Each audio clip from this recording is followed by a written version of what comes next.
Lord Jesus Christ, welcome to St. Cyril Methodius Orthodox Church, Madison, Wisconsin.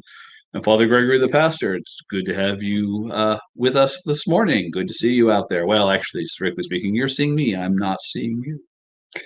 Well, we talked yesterday a little bit about the difference between asking sincere questions about our faith, where we're trying to understand what we believe, and just questioning our faith in the sense of interrogation, of an attitude not of faith, but of suspicion.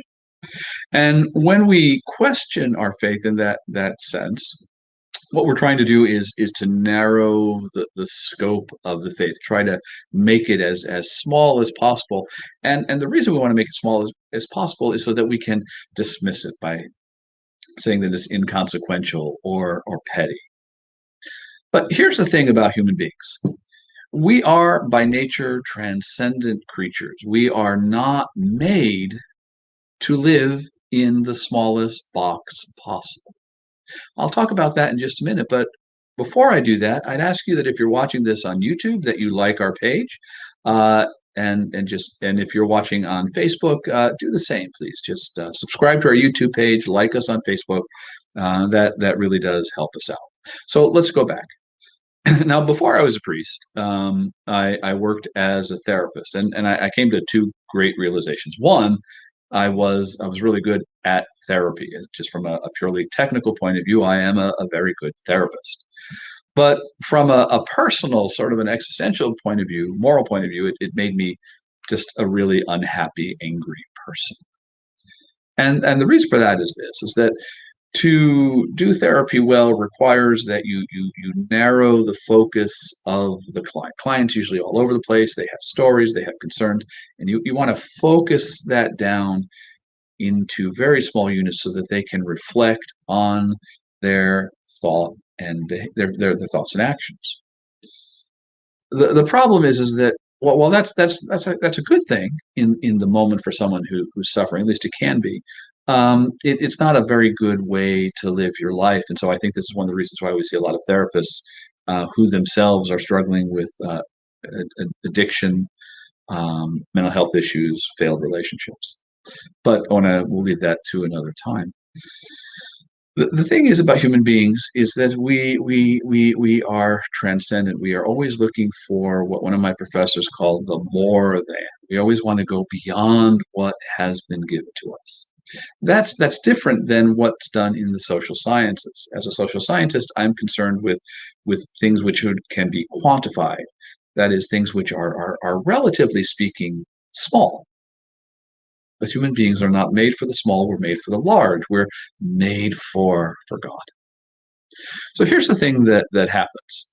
If if when I go to move beyond what's given sort of in my immediate moment, what's empirically given, I can go in one of two directions. I can move outward towards the infinite, towards God, or I can move inward in fantasy. And those are very broad. But when I move inward towards fantasy, well then I fall into decadence. And it might be the decadence of psychopathology, of moral immorality, it might be spiritual fantasy. But when I try to go to my room, as the little graphic says, if I try to just narrow myself to the smallest possible space, I'm going to rebel against that, and I'm either going to go in the direction of transcendence or some sort of moral or psychological or spiritual pathology. This, I think, is one of the great things that the church does for the human community. We remind people that they are made for something greater than this life, this moment. One of the things that interests me, has caught my attention of late, has been our anger in our political situation, our cultural situation. And I would suggest that the reason that we are so angry is because we are telling each other to go to our rooms, just mind your place, stay in your lane, deny that desire to be transcendent, to be more than what you are. And sometimes we're saying that in anger, and sometimes we're saying that not in anger. But however, whatever the emotional tone, the affective tone of our statement, we are demanding of ourselves that we live in very small spaces. What I would suggest to you is that what you want to do if you're feeling bound or depressed or anxious is to look for the wider horizon, to look to God, to look to ask yourself, how can I transcend my circumstances?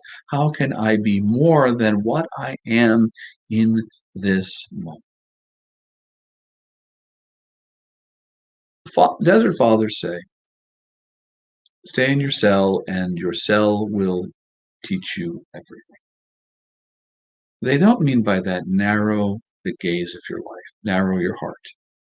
They mean remove from your life those distractions that keep you bound to the purely empirical aspects of your life. And instead, free yourself by responding to grace and putting those distractions to the side. Well, it is 10 after 8 here in Mad City, and I've got to go get ready for liturgy. Hopefully, you'll be able to be in church this weekend. If you're not in church this weekend, especially if you're in the Madison area, drop me a note. Maybe think about coming to church here at St. Cyril Methodius. We would love to see you, whether you're Orthodox or not. It'd be great to see you. Well, I got to go, and God bless everyone, and bye-bye.